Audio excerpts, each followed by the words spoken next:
மத்தேயு 4ஆம் அதிகாரம் 1லிருந்து 4 வசனங்கள். வெறும் 4 வசனங்கள் மட்டும்தான் இன்றைக்கி நம்ம தியானிக்க போகிறோம். அதில் உள்ள ஒரு ஆழமான தியானத்தில் பார்த்திங்கன்னா, பழைய ஏற்பாட்டிலிருந்தும் சில வசனங்களை இன்றைக்கி இங்கே ஷேர் பண்ணியிருக்கிறேன். நீங்கள் அதையும் பாருங்கள். இன்றைக்கி இதை மாத்திரம் தியானிப்போம். இதிலிருந்து நம்ம எடுத்துக்கொள்ள வேண்டிய காரியம் என்ன அப்படிங்கிறத பார்க்கலாம். மத்தேயு 4:1-4. அப்பொழுது இயேசு பிசாசினால் சோதிக்கப்படுகிறதற்கு ஆவியானவராலே வனாந்தரத்திற்கு கொண்டு போகப்பட்டார். அவர் இரவும் பகலும் 40 நாள் உபவாசம் இருந்த பின்பு அவருக்கு பசி உண்டாயிற்று. அப்பொழுது சோதனைக்காரன் அவரிடத்தில் வந்து, நீர் தேவனுடைய குமாரனே ஆனால் இந்த கல்லுகள் அப்பங்களாகும்படி சொல்லும் என்றான். அவர் பிரதியுத்தரமாக, மனுஷன் அப்பத்தினாலே மாத்திரமல்ல, தேவனுடைய வாயிலிருந்து புறப்படுகிற ஒவ்வொரு வார்த்தையினாலும் பிழைப்பான் என்று எழுதியிருக்கிறதே என்றார். ஆமேன். இந்த அதிகாரம் நம்ம நேற்று வாசித்தோம். ஜலத்தினாலே ஞானஸ்தானம் கொடுக்கும்படி யோவான் ஸ்நானனை தேவன் எழுப்பினார். அவர் வனாந்திரத்தில் எழும்பக்கூடிய ஒரு சத்தமாக இருந்தார். அதை கேட்டு ஞானஸ்தானம் பெறும்படி அநேகர் வந்தாங்க. ஆண்டவராகிய இயேசு கிறிஸ்துவும் ஞானஸ்தானம் பெற்றுக்கொண்டார்.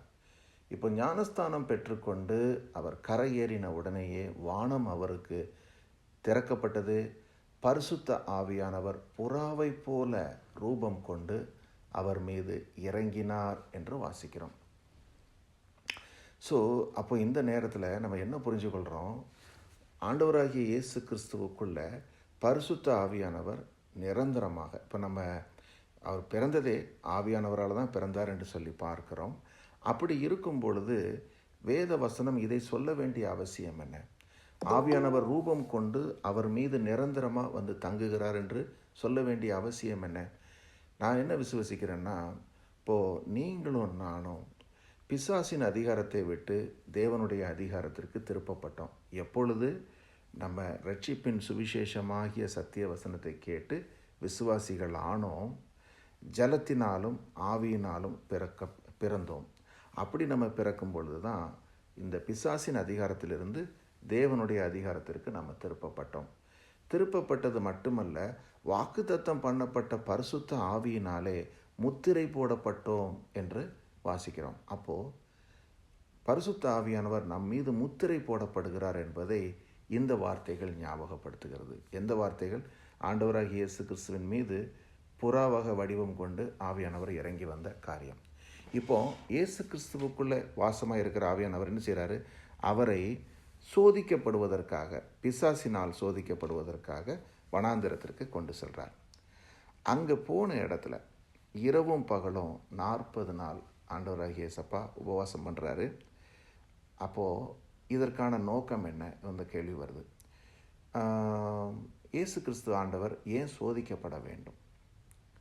நம்ம பார்க்கிறோம், சோதனையை சகிக்கிற மனுஷன் பாக்கியவான், அவன் உத்தமன் என்று விளங்கின பின்பு தேவனிடத்திலிருந்து ஜீவ கிரீடத்தை பெறுவான் என்று யாக்கோபில் நம்ம வாசித்தோம். அப்போது சோதனைகள் நமக்கு அவசியம் என்று பேதுருவும் 1 பேதுருவில் சொல்கிறாரு. நம்ம மிகுந்த மகிழ்ச்சி அடைகிறோம் நம்ம ரட்சிப்பை குறித்து, ஆனால் நாம் சோதிக்கப்படுவது வேண்டியது அவசியம் என்று சொல்லி. ஆனால் அதே நேரத்தில் இந்த சோதனை எப்படிப்பட்டது? இது தேவனாலே உண்டான ஒரு சோதனை. It is a test, not a temptation. There is a fine difference between test and a temptation. Test என்பது என்ன? தேவன் அவரது கற்பனைகளின்படி நாம் நடக்கிறோமா என்று நம்மை சோதித்து பார்ப்பார். இது வேதாகமத்தில் கொடுக்கப்பட்டிருக்குது. அந்த சம்பவத்தை நம்ம கீழே வாசிக்க போகிறோம். அதே நேரத்தில் தேவன் யாரையும் பொல்லாங்கினால் சோதிக்க மாட்டார். பொல்லாங்கான சோதனை என்கிற இச்சை என்கிற டெம்டேஷன் எதனால் வருது? அவனவன் தன் சுய இச்சையினாலே இழுப்புண்டு சிக்குண்டு சோதிக்கப்படுகிறான் என்று தான் பார்க்குறோம். இப்போது நம்ம இன்றைக்கு வாசிக்க போகிற வசனத்தில் நம்ம எதை பார்க்க போகிறோம்னு சொன்னாக்கா, ஆண்டவராகிய இயேசு கிறிஸ்து ஒரு வசனம் சொன்னார். பிசாசானவன்ட்ட என்ன சொல்கிறாரு?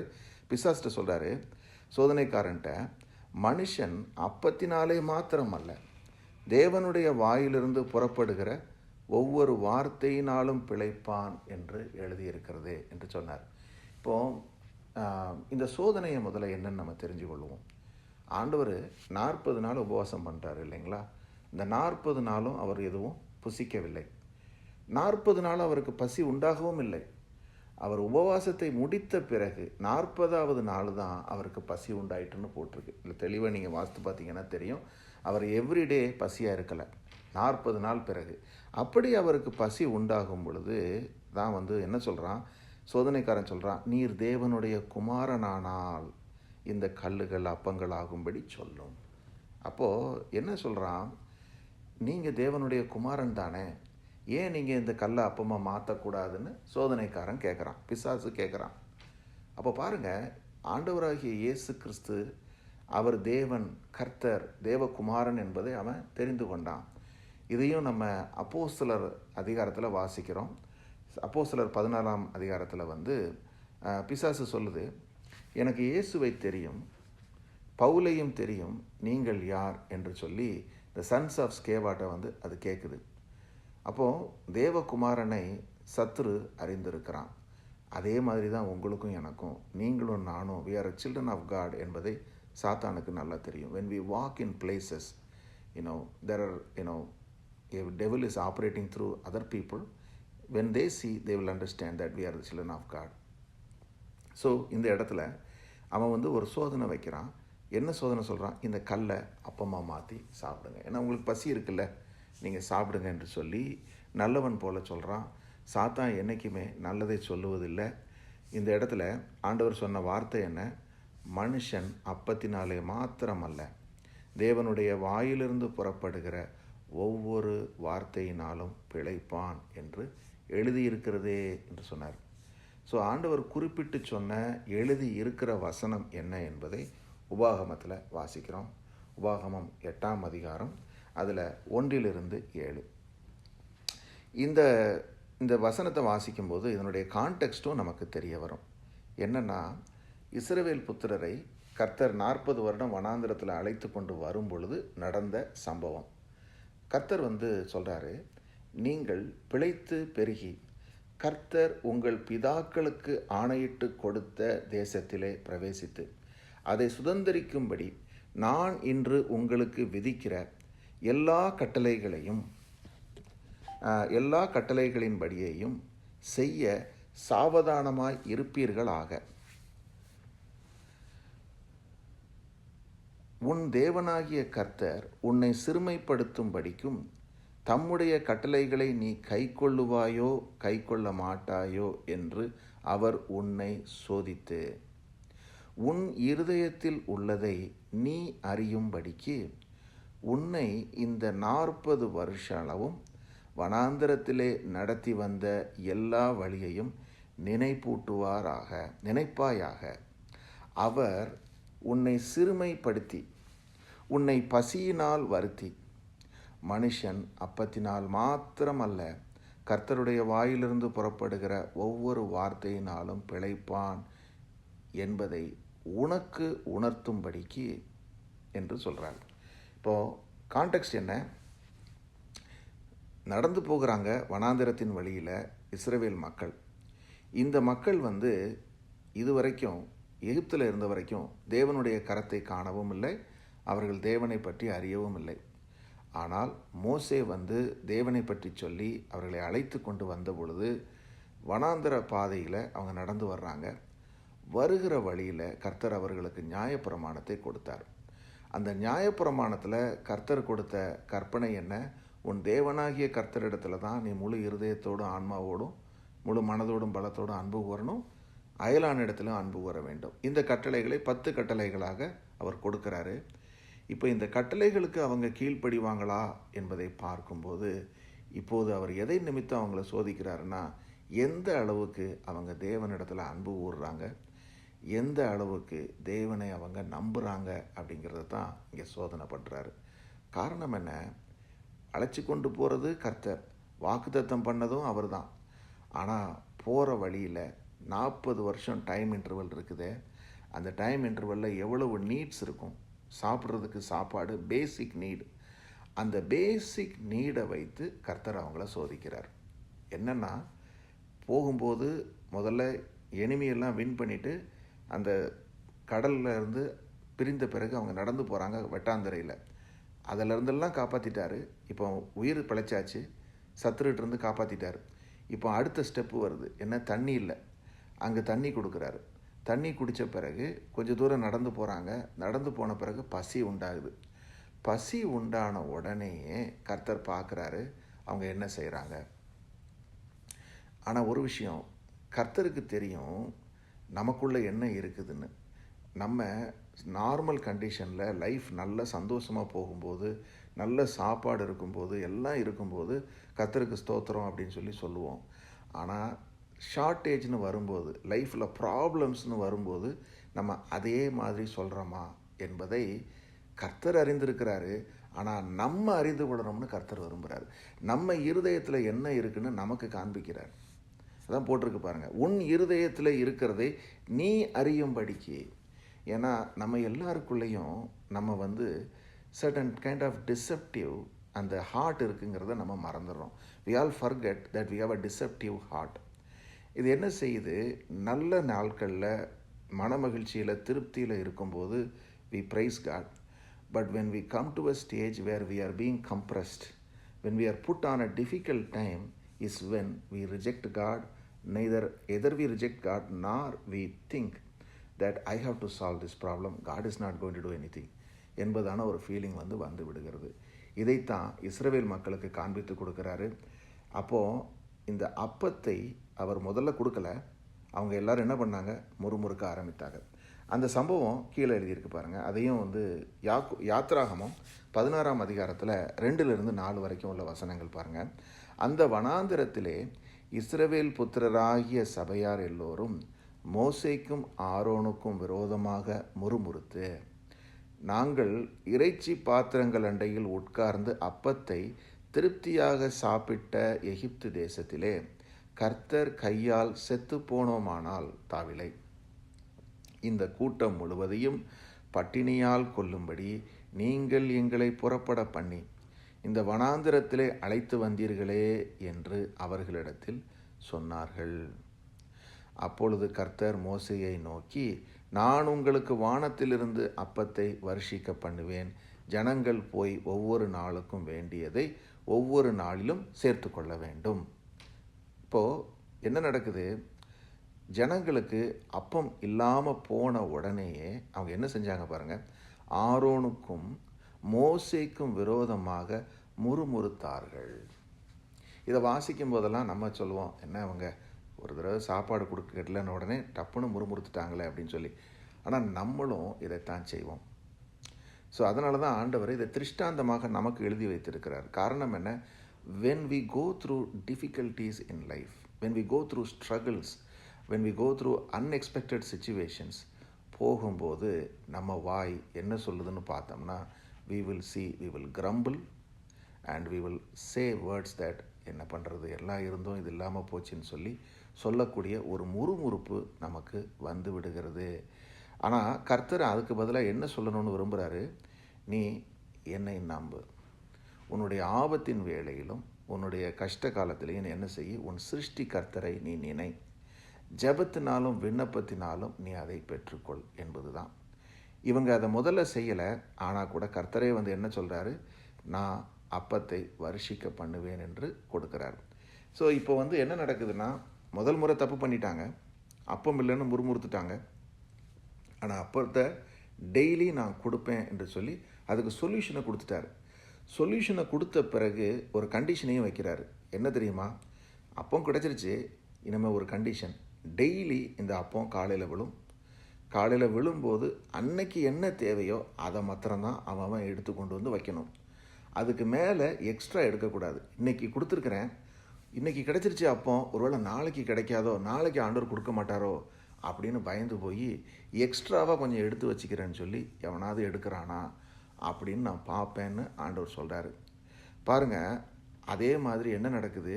கரெக்டாக போனாங்க, எல்லோரும் கலெக்ட் பண்ணாங்க, அப்பத்தை கலெக்ட் பண்ணி கொண்டு வச்சுட்டாங்க மன்னாவை.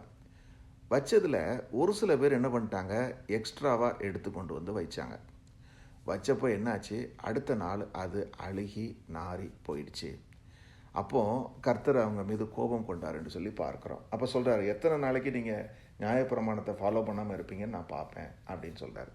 ஸோ இதை எதை காண்பிக்குதுன்னா, when God is providing us a solution on a difficult time, we must remember that ஆண்டவர் சொல்லியிருக்காரு, செய்வார் என்று சொல்லி பாஸ்ட் எக்ஸ்பீரியன்ஸில் ஆண்டவர் பண்ணதை நம்ம ஞாபகப்படுத்தும் போது தான் ஃப்யூச்சரில் ஒரு ப்ராப்ளம் வரும்போது we remember, அன்னைக்கு செஞ்சார், இன்றைக்கும் செய்வார், நிச்சயமாக அதை நமக்கு கொடுப்பார் என்று சொல்லி நீங்களும் நானும் God want us to remember what the goodness God has done yesterday and also remind ourselves that the same God is going to meet us tomorrow. Maybe இன்றைக்கி வந்திருக்கிற ப்ராப்ளம் நேற்றை விடவும் பெருசாக என்னுடைய பார்வைக்கு தெரியலாம், but still the same God is going to take care of our needs என்பதை தான் ஆண்டவர் இதன் மூலமாக நமக்கு சொல்ல விரும்புகிறாரு. அப்போது இந்த சோதனையினுடைய நோக்கம் என்ன? சும்மா நம்மளை டெஸ்ட் பண்ணி நம்மளை தப்பு பண்ண வைக்கிறதுக்கு இல்லை. ஆண்டவர் ஒரு டெஸ்ட்டை வச்சு நம்மளை தப்பு பண்ண வச்சு அதுக்கு தண்டனை கொடுக்கறதுக்காக அவர் அதை செய்யலை. அதை யார் செய்வா? சாத்தான் தான் செய்வான். அதுதான் பொல்லாங்கான சோதனை. அவன் என்ன செய்வான், நம்ம இச்சித்து தாவம் பண்ணும்படி நமக்குள்ளே இருக்கிற பாவ சிந்தனையை பார்ப்பான். ஓகே, இவனுக்குள்ளே இந்த பண ஆசை இருக்குது, இவனுக்கு பணத்தை காட்டினா இவன் இது பண்ணிடுவான்னு சொல்லி சாத்தான் என்ன செய்வான், யார் மூலமாவது பண ஆசையை காண்பித்து அல்லது நமக்குள்ளே இருக்கிற பண ஆசையை வைத்து நம்மை வஞ்சித்து நம்மை சிக்க வைத்து பாவம் செய்ய வைத்து நமக்கு தண்டனை வாங்கி கொடுப்பான். ஆனால் கர்த்தர் என்ன செய்ய மாட்டார், ஒருபோதும் ஒருத்தரையும் பொல்லாங்கினால் சோதிக்க மாட்டார். ஆனால் நம்ம இருதயத்தில் என்ன இருக்குன்னு நாமளே தெரிஞ்சு கொள்ளணும்னு அவர் விரும்புகிறார். What is in it in my own heart அப்படிங்கிறது எனக்கே தெரியாது. ஏன்னா இன்றைக்கி நான் கம்ஃபர்ட்டாக இருக்கிறேன், இன்றைக்கி நான் கரெக்டாக எல்லாம் பேசிகிட்டு இருக்கிறேன்.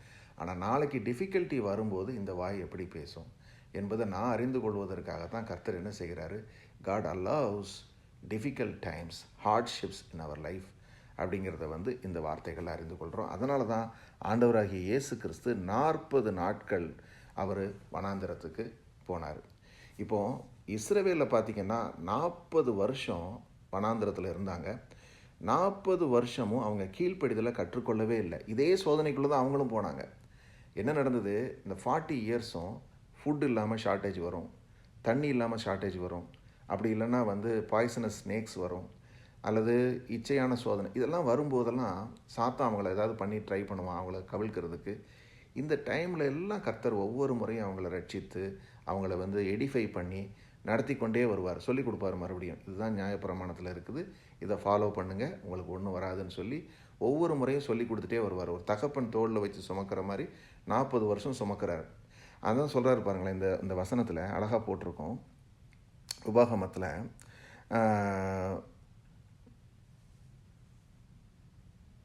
ஓகே, அந்த வசனத்தை நாங்கள் போடல, அதில் போட்டிருக்கு, உன்னுடைய கால் வீங்கவில்லை, நீ வந்த வழிகளில் எல்லாத்துலேயும் உன்னுடைய கால் வீங்கவும் இல்லை, உனக்கு ஒரு குறையும் இருந்ததும் இல்லை என்று சொல்லி அதில் போட்டிருக்கோம். அந்த மாதிரி கம்ஃபர்ட் பண்ணி கொண்டு வந்தார். ஆனால் அவங்க கடைசி வரைக்கும் ஒபே பண்ணவே இல்லை கமாண்ட்மெண்ட்ஸுக்கு. ஆனால் ஆண்டவராகிய இயேசு கிறிஸ்து என்ன செய்கிறாரு, ஒபே பண்ணுறாரு. அவர் சோதிக்கப்பட்ட நாட்கள் 40 வருஷம் இல்லை, 40 டேஸ் தான் அவருக்கு வைக்கப்பட்ட சோதனை. அந்த 40 டேஸும் ஆண்டவராகிய இயேசு கிறிஸ்து பர்ஃபெக்ட் ஒபீடியன்ஸில் ஆண்டவருக்கு கீழ்ப்படுகிறார். அவருக்கு சோதனை வந்தது. சாத்தான் அவரையும் சோதித்தான். அவன் தேவகுமாரன் சொல்லி அவன் சோதனைக்கு சோதிக்காமல் விடலை. இன்ஃபேக்ட் சோதிக்கப்படும்படி ஆவியானவரே அவரை கொண்டு போகிறார். அப்போது என்ன செஞ்சார், தேவனுடைய வசனத்தை வைத்து ஆண்டவராகிய இயேசு கிறிஸ்து மேற்கொண்டார். யோசித்து பாருங்களேன், ஆண்டவராகிய இயேசு கிறிஸ்து அவனை பயமுறுத்தலை. என்ன சொல்லலை, நான் தேவகுமாரன், நீ என்கிட்ட நீ இந்த மாதிரி பேசுகிறியா அப்படின்னு சொல்லி அவனை பயமுறுத்தலை. வசனத்தினாலே அவனை மெற்றி கொண்டார். சொன்னார், இப்படி எழுதி இருக்கிறதே என்று தான் சொன்னார். இப்போ உங்களுக்கும் எனக்கும் the same weapon God is giving today. Whenever we go through difficulties, we remind each other through the word of God. தேவனுடைய வசனத்தை வைத்து தான் நீங்களும் நானும் அதை மேற்கொள்ள முடியுமே தவிர ஆறுதலான வார்த்தைகள்னால கிடையாது. Comforting words May stand for 1 or 2 days. ஏதோ நான் சொல்லலாம் அவங்கக்கிட்ட, brother and sister, don't worry, எனக்கு இந்த மாதிரி பிரச்சனை வந்தது, இந்த பாருங்கள் நான் சால்வ் ஆகிடுச்சு, இதெல்லாம் சரியாக போயிடுச்சு, டோன்ட் வரி அப்படின்னு சொல்லிட்டு போகலாம்.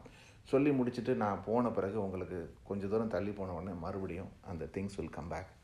ஆனால் தேவனுடைய வசனத்தை நம்ம ஒருவருக்கொருவர் ஞாபகப்படுத்தும் போது இந்த வார்த்தை ஜீவன் உள்ளது. அந்த வார்த்தையின் மூலம் கர்த்தர் நம்ம கூட பேசும்போது நம்ம என்ன ஆகுறோம்? தைரியப்படுகிறோம். எனக்கு தேவைகளை கர்த்தர் நிச்சயமாக சந்திப்பார் என்று சொல்லி நம்ம தைரியப்படுகிறோம் என்பதைத்தான் இதிலேருந்து நம்ம கற்றுக்கொள்கிறோம். ஸோ கடைசியாக டேக்அவே 2 பாயிண்ட்ஸு கீழே போட்டிருக்கேன் பாருங்கள். தேவனே நம் தேவைகள் யாவையும் சந்திக்கிறவர், நமக்கு ஆகாரத்தை அளிப்பவர் அவரே. இதை நம்ம நினைவு கூறணும். இப்போ all of us are blessed by God. We have abundant food and needs. நம்முடைய தேவைகள் எல்லாவற்றையும் தேவன் சந்தித்திருக்கிறார், மேலான நிலைமையில் வைத்திருக்கிறாரு. ஸோ அடிப்படை தேவைகள் இல்லை என்று சொல்லி நம்மள யாரும் சொல்ல முடியாது. We are all given the basic needs by God. ஆனால் we still remember that the food that is on our table, நமக்கு கொடுக்கப்படக்கூடிய டெய்லி ஆகாரம் அவர் கரத்திலிருந்து வருது அப்படிங்கிறத we must remember ourselves. காரணம் என்னென்னா, many times we take it for granted. We look at general social condition of how everybody are wealthy, how everybody have everything அப்படிங்கிறத நினைக்கும் போது we don't feel so thankful for our daily food. We just take it for granted. Okay, எல்லாரும் வேலை பார்க்குறாங்க, எல்லாரும் சம்பாதிக்கிறாங்க, நானும் சம்பாதிக்கிறேன், நானும் சாப்பிட்றேன். But still we don't remember that this food what I have today is given by my God. So we remind ourselves on that one and we thank him for that. ரெண்டாவது, இன்னைக்கு இதை கொடுத்துருக்கிற அவர் நாளைக்கு சந்திப்பார். ஏன்னா if I think that I am qualified or somebody is there as a breadwinner in the family, he is skilled enough, he has a job, so he is going to make money. Through the money we will buy food அப்படின்னு நம்ம we cannot take it easy, because even that job, even that skill, everything given by God, and also it is his grace that brings forth the rain and food and everything. And in a time when God stops the rain, God pauses earnings, brings inflation, any kind of situation, we see everything goes away. ஆகையினால we just take that and we thank him. அது ஒரு காரியம். ரெண்டாவது, நாம் பிழைத்திருப்பது அவரது ஆகாரத்தினால் மாத்திரமல்ல, அவரது வார்த்தையினாலே பிழைத்திருக்கிறோம். இது இன்னும் கொஞ்சம் டீப். என்ன தெரியுமா? ஃபுட் இருக்குது, I had taken my food, சாப்பிட்டதுனால am I fully safe? காரணம் என்னென்னா, there are other circumstances too. வாழ்க்கையில் வரக்கூடிய டிசீசஸ், மற்ற காரியங்கள் எல்லாமே வருது. அதே மாதிரி we travel, we go to places. our safety in going and coming back, அதுவும் கர்த்தரால் வழங்கப்படக்கூடிய ஒரு கிருபை தான். ஸோ வசனத்தில் சொல்லுது, நீங்கள் பிழைத்திருப்பது தேவனுடைய கிருபை என்று சொல்லி. அப்போது we are not living because of an accidental thing, not a thing for everybody, but God is keeping me alive. It is his word that sustains me என்று சொல்லி, these are the 2 takeaways for me, and I'll pause here for any thoughts or any questions.